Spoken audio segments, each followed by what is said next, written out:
Buenos días. Estoy contento de ver cada uno de ustedes aquí con nosotros esta mañana. Es el día de la Pascua, así que celebramos la resurrección de nuestro Señor Jesucristo. Por supuesto, cada domingo lo hacemos, pero especialmente en ese día celebramos el hecho que nosotros servimos a un Cristo vivo, un Cristo vivo. Estamos en 1 Corintios capítulo 15 y bueno, Pastor Esteban va a tener la traducción en inglés. Estoy esperando él para que él pueda sentarse y luego seguirme. Pero 1 Corintios capítulo 15, versículos 35 al 58, ese es el tercer mensaje. Yo puedo admitir que nunca en mi vida he tomado ese capítulo en solo 3 sermones. Es mucho para cubrir. Pero dentro de nuestro plan, ese es el enfoque hoy. El domingo que viene vamos a comenzar un nuevo estudio en el libro de Ruth. Así que en el Antiguo Testamento. Así que vamos a comenzar esto el domingo que viene. Bueno, el punto principal de este mensaje es debido a la resurrección de Cristo, un día todo creyente será resucitado. Y nos impacta hoy en día para que podamos vivir en victoria. Y como creyentes, nuestro nombre es Victoria, porque nos identificamos en Cristo Jesús y su resurrección. Una vez un niño pequeño observaba a su padre enterrar un gato muerto que había sido atropellado por un coche. Se quedó ahí en silencio delante un rato y luego el niño pequeño dijo, no servirá de nada, papá, no va a crecer. Si el Señor tarda en venir, moriremos. Y es la única constante en la vida. Sin embargo, también debemos añadir que la muerte no es el final para los cristianos. Cuando nos entierran, crecemos. Uno de estos días resucitaremos de entre los muertos. Y bueno, comenzando con versículo 35, vemos la cuestión del cuerpo resucitado. Versículo 35 dice, pero alguien dirá, ¿cómo resucitan los muertos? ¿Y con qué clase de cuerpo vienen? En la primera parte del capítulo, versículos 1 a 34, Pablo había demostrado que dado que Cristo resucitó de entre los muertos en una resurrección corporal y literal, nosotros también tendremos una resurrección corporal. Y ahora él anticipa una objeción. Y esta objeción se presenta en forma de 2 preguntas. Pregunta número 1, ¿cómo resucitan los muertos? Los escépticos siempre negarán que algo se puede hacer si no pueden entender cómo se lleva a cabo. Esta es una de las cuestiones que están en juego. ¿Cómo es posible que un cuerpo que ha muerto, ha sido enterrado y ahora se ha descompuesto hasta convertirse en polvo, puede volver a la vida? La pregunta número 2, ¿con qué tipo de cuerpo vendrán? Y Pablo responde a esas preguntas en 3 partes. En primer lugar, muestra cómo se ilustra el cuerpo resucitado en la naturaleza. A continuación, muestra cómo el cuerpo resucitado es necesario según las escrituras del Antiguo Testamento. Y por último, muestra cómo se experimentará el cuerpo resucitado en la venida de Cristo. Así que en versículo 35 hay dos preguntas. ¿Cómo se resucita el cuerpo y qué tipo de cuerpo será? Y luego en versículos 36 y 45 y versículo 50 se encuentran tres respuestas. Versículo 36 dice esto, como una respuesta a las preguntas. Necio, lo que tú siembras no llega a tener vida si antes no muere. Versículo 45 también está escrito, así también está escrito, el primer hombre Adán fue hecho alma viviente. El último Adán, espíritu que da vida. Y versículo 50, esto digo, hermanos, que la carne y la sangre no pueden heredar el reino de Dios, ni lo que se corrompe hereda lo incorruptible. Así que hay tres respuestas a las dos preguntas. El cuerpo resucitado es ilustrado en la naturaleza. En segundo lugar, es necesario, según el Antiguo Testamento. En tercer lugar, experimentado en la venida de Cristo. Así que la primera respuesta es el cuerpo resucitado, ilustrado en la naturaleza.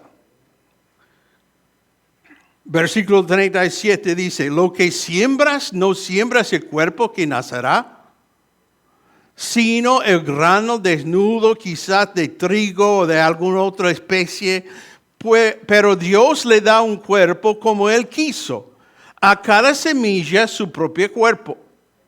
Y no toda carne es la misma carne, sino que uno es la de los hombres, otro de las bestias, otro de las aves y otra la de los peces. Hay asimismo cuerpos celestiales y cuerpos terrestres, pero gloria del celestial es uno y de la terrestre es otro.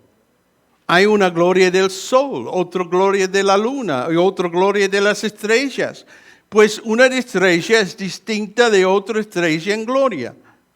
Así es también la resurrección de los muertos. Se siembra un cuerpo corruptible, se resucita un cuerpo incorruptible. Se siembra en deshonra, se resucita en gloria, se siembra en debilidad, se resucita en poder, se siembra en un cuerpo natural, se resucita un cuerpo espiritual. Si hay un cuerpo natural, hay también un cuerpo espiritual. Y los griegos se engullecían de las observaciones del mundo natural que les rodeaba. Consideraba su filosofía como una filosofía de la naturaleza, pero no aprendieron las lecciones de la naturaleza. Así que la primera cosa que vemos aquí de Pablo es una fuerte reprimenda. Necio. Se trata de un lenguaje fuerte, especialmente si tenemos en cuenta que se trata de personas que se enorgullecen tanto de su sabiduría mundana. Y Pablo dice que su sabiduría ha llevado a la cima de la necedad. La sabiduría, la filosofía de los griegos enseñaba que el cuerpo es malo y el alma es buena. La liberación del alma del cuerpo es algo deseable. Por esta razón miraba con desdén cualquier enseñanza que dijera que habría una resurrección corporal. Y Pablo va a ilustrar la verdad de la resurrección desde tres áreas de la naturaleza. La primera área que Pablo utiliza para ilustrar la naturaleza del cuerpo resucitado es tomado del ámbito de la agricultura. Y esta ilustración consta de 4 partes. Bueno, la ley de la muerte antes que la vida. La semilla no crecerá hasta que sea plantado en la tierra y muera. Y cuando la semilla es colocada en la tierra, su forma exterior debe descomponerse para que la planta comience a crecer. Y cuando la planta comienza a crecer, ¿qué sucede con la semilla? Desaparece. Lo mismo ocurre con la resurrección. El cuerpo viejo debe morir de que el nuevo pueda aparecer. Así que también vemos la ley de crecimiento. Lo que se planta en la tierra no es lo mismo que lo que crece en la tierra. Si quieres cultivar una sandía, no plantas una sandía, sino una semilla de sandía. Plantes la semilla, pero es una enredadera la que crece y produce una gran cantidad de frutos. Lo mismo ocurre con la resurrección. El cuerpo que muere y entra en la tierra no es el mismo que saldrá de la tierra. Son diferentes. También hay otra ley involucrado de la agricultura, la ley del criador. Versículo 38 dice, pero Dios le da un cuerpo como Él quiso, y a cada semilla su propio cuerpo. Dios da a cada semilla un cuerpo según su voluntad. Es Dios quien produce el fruto. Y yo quiero recordarle, como dice en Efesios 1:11, todo pasa de acuerdo con su plan. Él es el fuente del crecimiento. Lo mismo ocurre con la resurrección. Es algo que será realizado por Dios.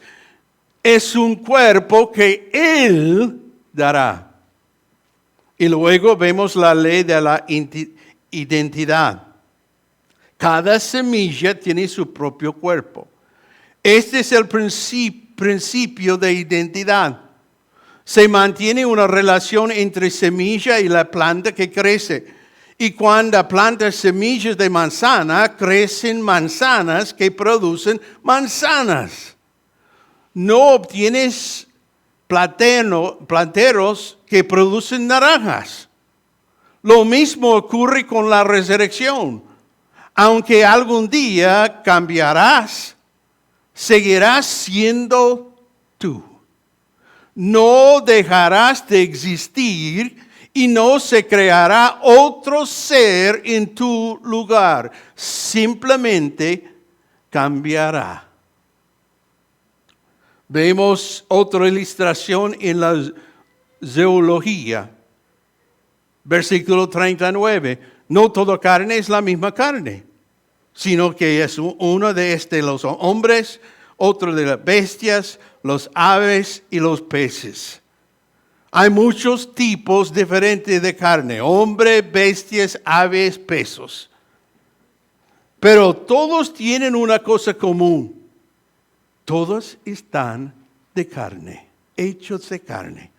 Y esta similitud no cambia simplemente porque sean diferentes tipos de carne.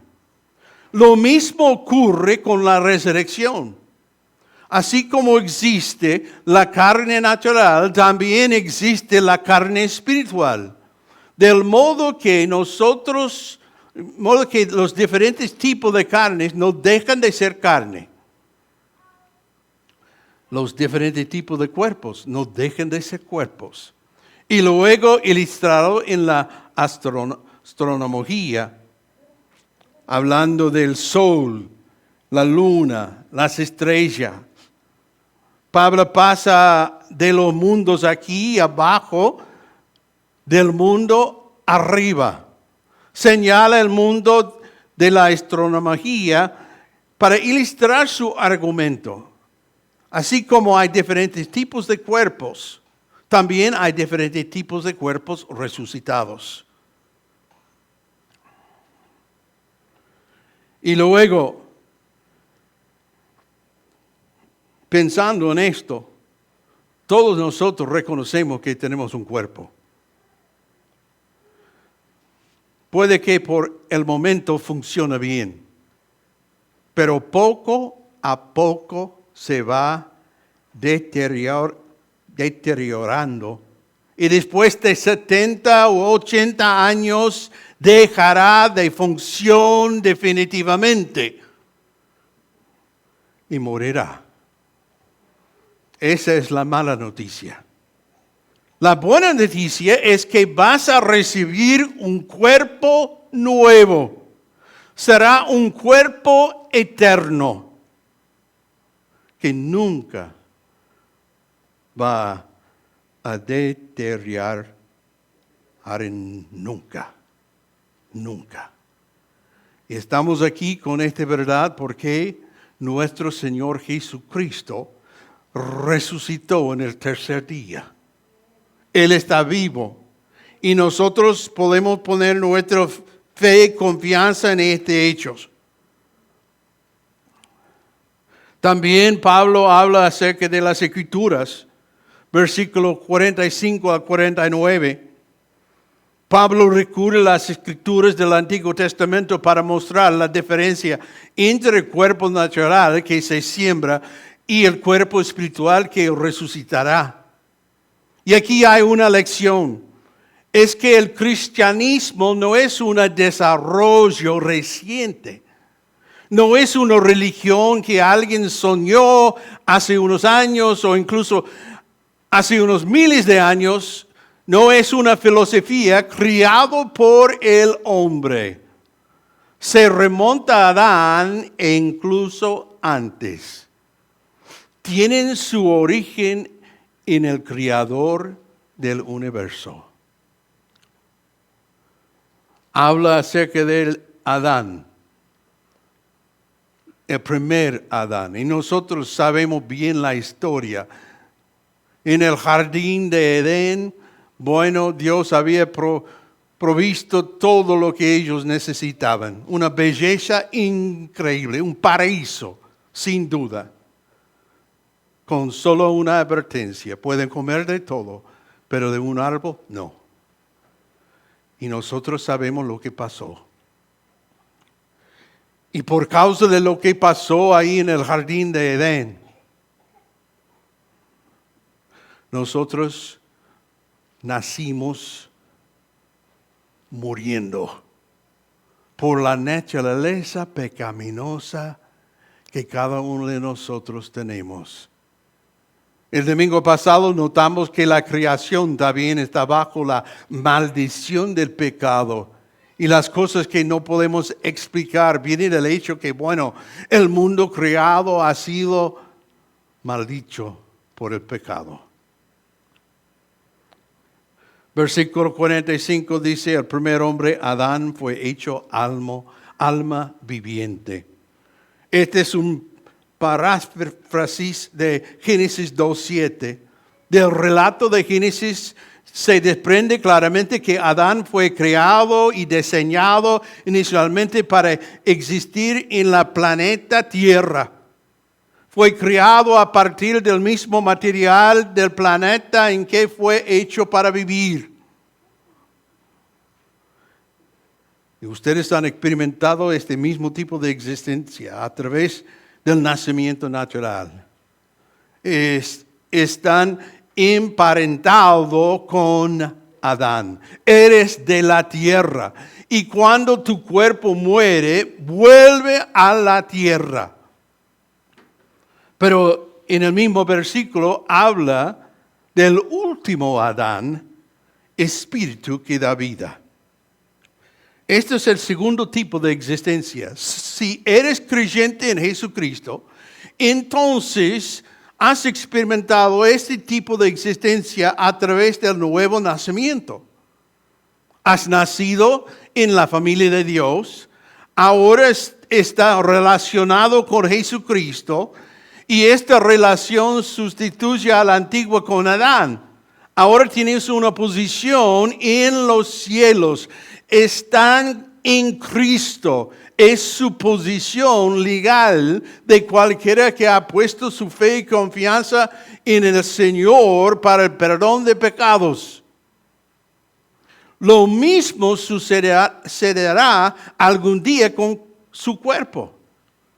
En este momento todos nosotros sufrimos a causa de nuestra relación con Adán. Debido a que Adán experimentó dolor y cansancio, tú también experimentas dolor y cansancio.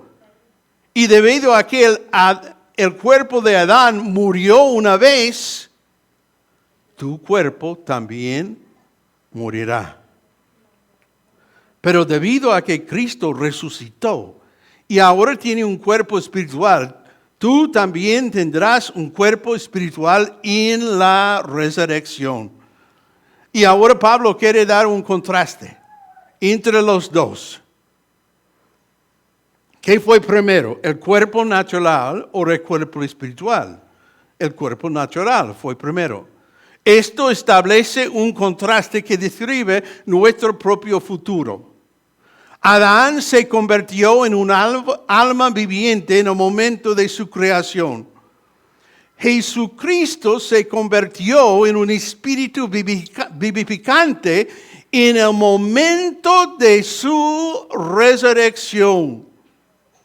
Adán fue el primer hombre, Jesucristo fue el segundo hombre. Adán era de la tierra, Jesucristo era del cielo.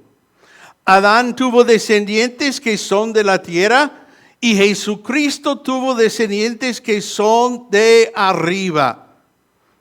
Así que como hemos llevado la imagen terrenal de Adán, también llevaremos la imagen de lo celestial, Jesucristo. Esa es nuestra esperanza. Al venir a Cristo con arrepentimiento y fe, hemos abandonado el destino del primer hombre para compartir el destino eterno del segundo hombre. Y debo mencionar, a compartir esa relación con Dios, aunque esperamos un cuerpo resucitado como de Cristo, podemos vivir en el poder, en la plenitud de la presencia de Dios en nuestras vidas. Y Pablo concluye ese capítulo, versículos 50 a 58, recordándonos por causa de la resurrección de Cristo, nosotros podemos tener victoria ahora mismo y también últimamente en la presencia del Señor. Después de haber demostrado que la verdad de la resurrección se revela tanto en la naturaleza como en las Escrituras, Pablo pasa ahora a describir esa resurrección final. Y al hacerlo, señala que tenemos una meta en la vida. Se encuentra en la muerte. Se ha dicho que nadie madura realmente hasta que se da cuenta de que va a morir. Yo recuerdo cuando me sucedió a mí. Fue cuando murió mi abuelo. Aquí en Georgia. Yo estaba a su lado y él está en mis brazos en ese momento. Hemos cantado himnos con él hasta el último momento que el Señor les llevó. Yo tenía como 25 años, más o menos. Me impactó la plena conciencia de que era mortal y que si la venida del Señor se retrasaba, algún día moriría. Me han dicho que en el cementerio de la Iglesia de Cristo en Filadelfia se encuentra la tumba de Benjamin Franklin. Era uno de los fundadores de este gran país.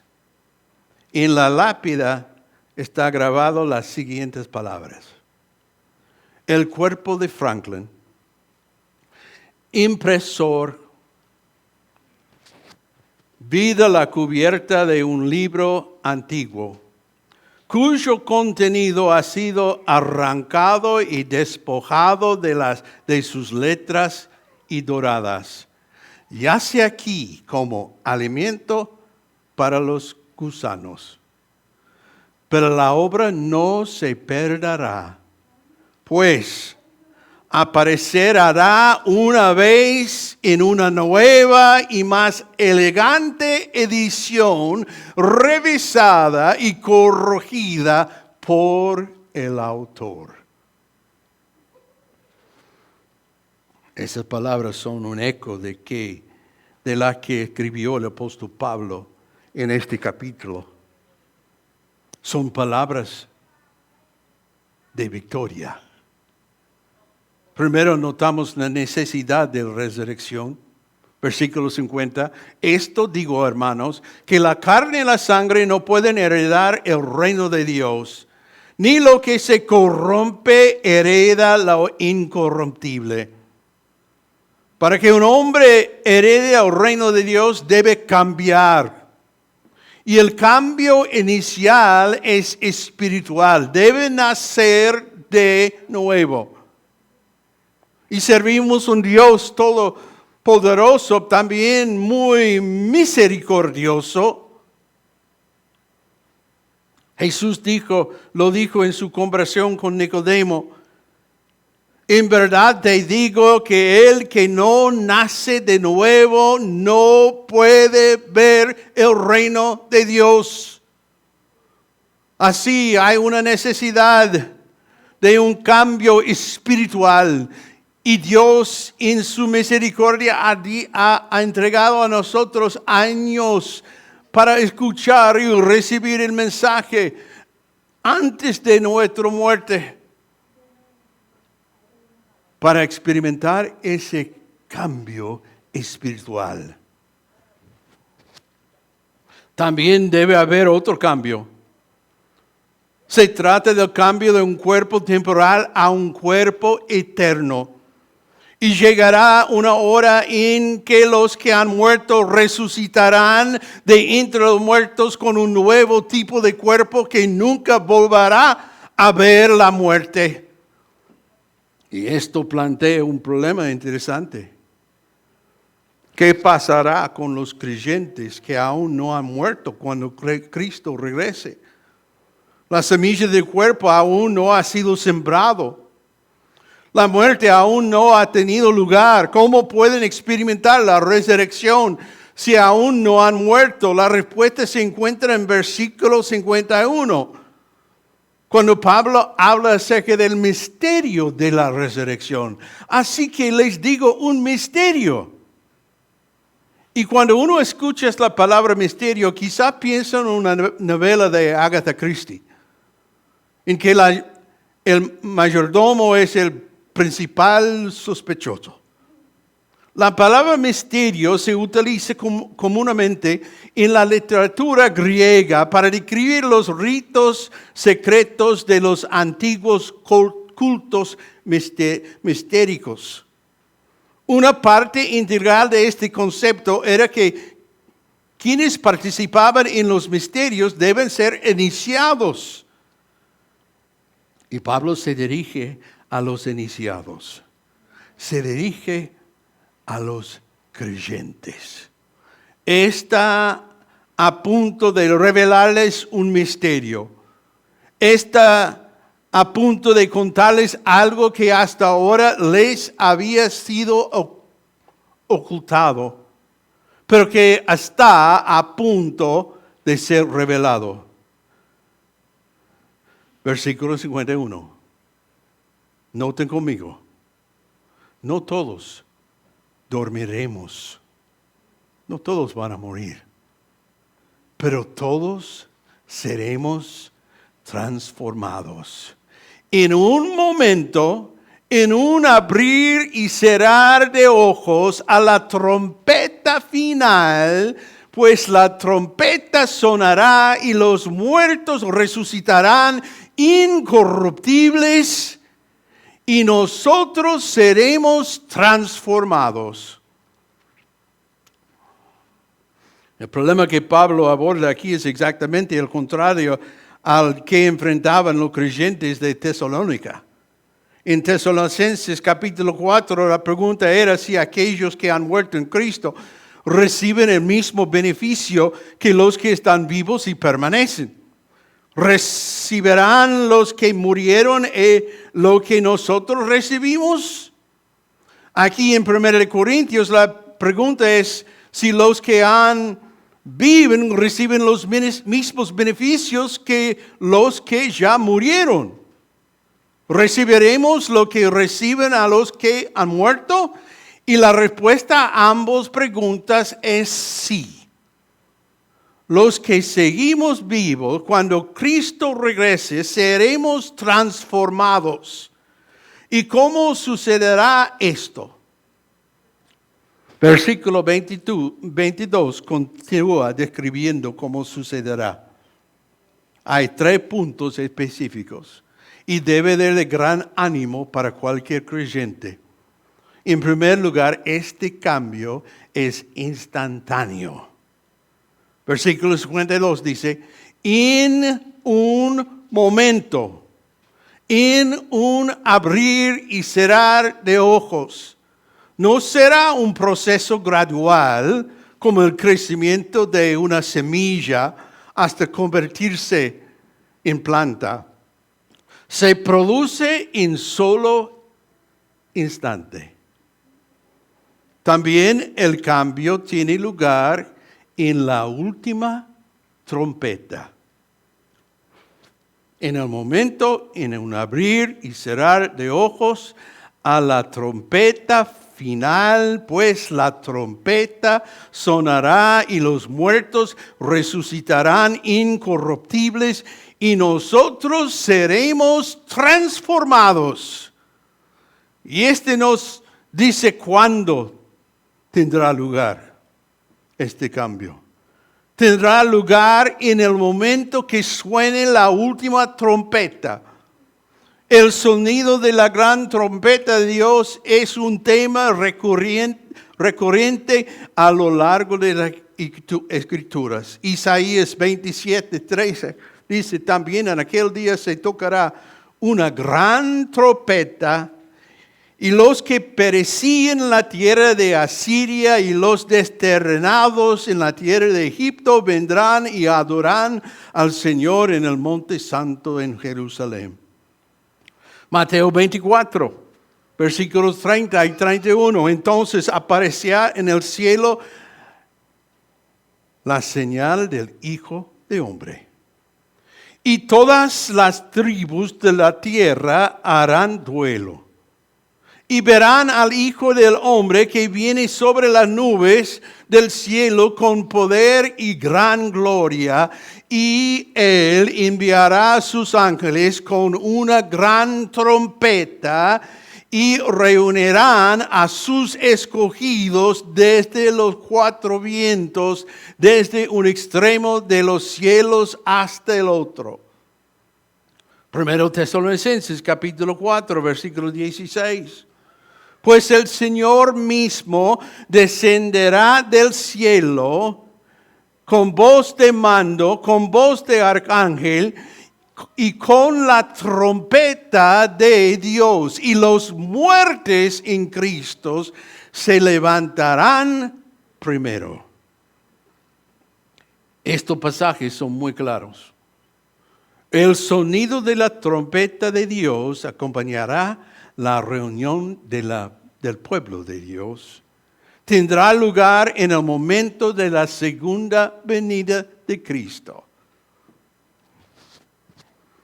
Y en cambio, este cambio tendrá lugar después de que los muertos hayan resucitados. Los muertos resucitarán incorruptibles y nosotros seremos transformados. Primero se menciona la resurrección de los muertos y luego se afirma que seremos transformados.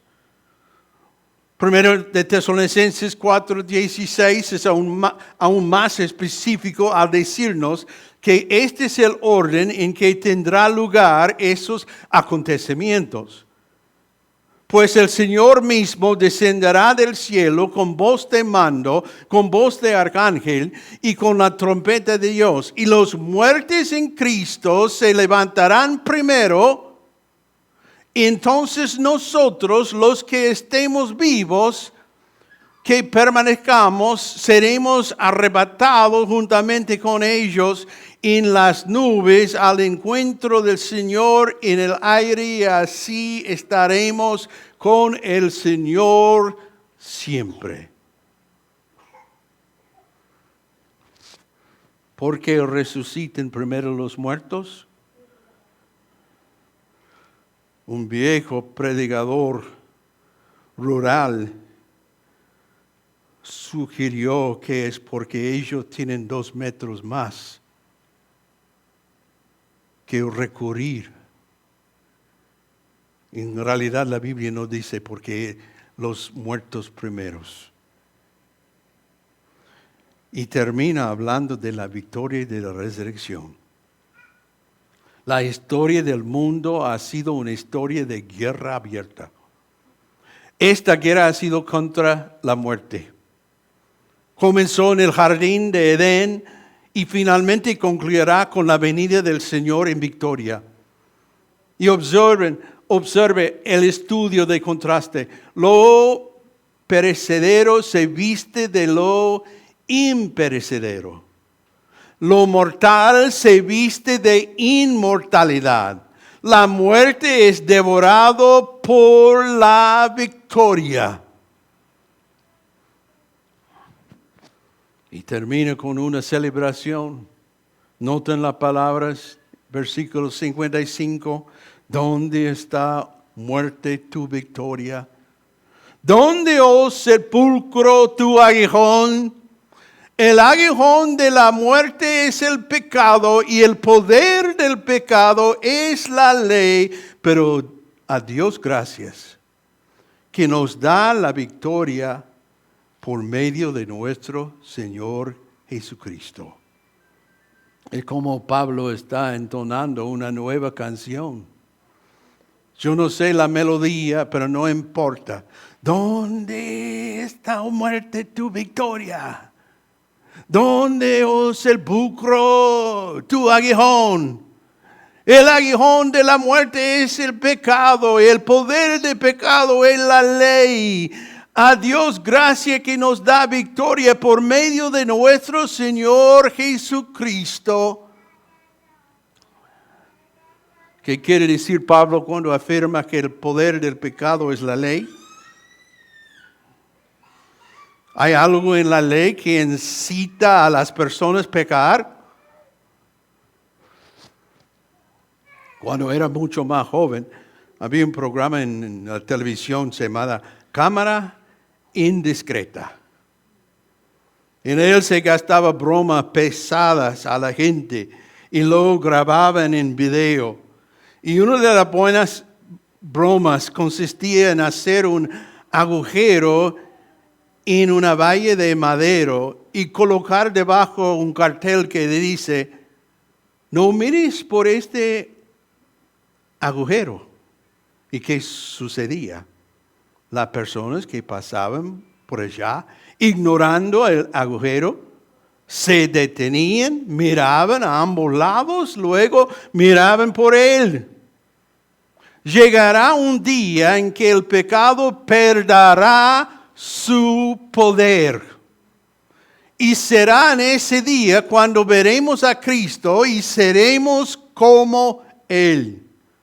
Será ese día cuando nuestro amor por Él es se consumirá y la ley ya no será necesario. El último versículo. En toda la importancia de este capítulo se suman aquí en este versículo 58. Por tanto, mis amados hermanos, estén firmes, constantes, abundando siempre en la obra del Señor, sabiendo que su trabajo en el Señor no es en vano. En vista del futuro que Pablo ha predicho, ahora da una advertencia para el presente. Es una advertencia doble. Primero, debemos ser firmes e inquebrantables.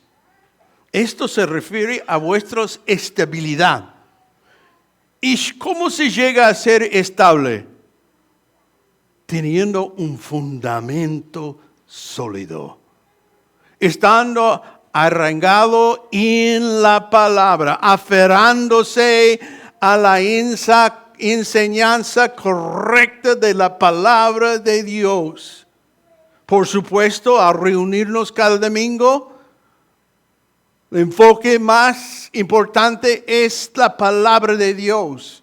Pero cada creyente debe tener su enfoque diariamente en la palabra. Por eso podemos ser firmes e inquebrantables. Hay también una segunda admonición. Debemos abundar siempre en la obra del Señor, sabiendo que su trabajo en el Señor no es en vano. No basta tener una base sólida. Hay que construir sobre ella. No basta que estar arraigados en la palabra de Dios. También debe haber crecimiento en nuestra vida. No basta con aferrarse a las enseñanzas bíblicas. Esas enseñanzas deben cumplir su obra en nosotros y dar fruto. Estoy aquí para decirle, por causa de lo que pasó hace más que 2000 años, nosotros podemos quedar firmes. No importa lo que vemos en nuestro alrededor, lo que está pasando en nuestro país. El pecado es peor y peor. Pero nosotros sabemos, por causa del tumba vacía, nosotros servimos un Cristo vivo, que tiene planes para nuestra vida. Y nosotros podemos descansar que como Cristo, después de nuestra muerte, también resucitaremos como Él. Pero qué privilegio reconocer esta verdad ahora y vivir en victoria. Mi nombre es Victoria en Cristo Jesús. Bueno, vamos a inclinar nuestras cabezas, cerrar nuestros ojos. Padre Celestial, te damos gracias de nuevo por tu palabra, Señor. La oportunidad de abrirlo, predicarlo. Ayúdanos a ser fiel. Fiel como creyentes, creciendo diariamente en nuestras vidas para llegar a ser más como Cristo. Pero también obrando a favor de su nombre, compartiendo el Salvador con lo que está alrededor de nosotros. Si hay individuos aquí esta mañana sin Cristo, que no tienen esa paz, no tienen esa victoria, esa relación única y íntimo con el Señor Jesucristo, yo oro que este día sería el día de la salvación. Ayúdanos a ser fiel hasta que tú nos llames arriba o venga tu Hijo para llevarnos la segunda vez. Y vamos a darte toda la honra y la gloria. Oramos en nombre de Jesucristo. Amén.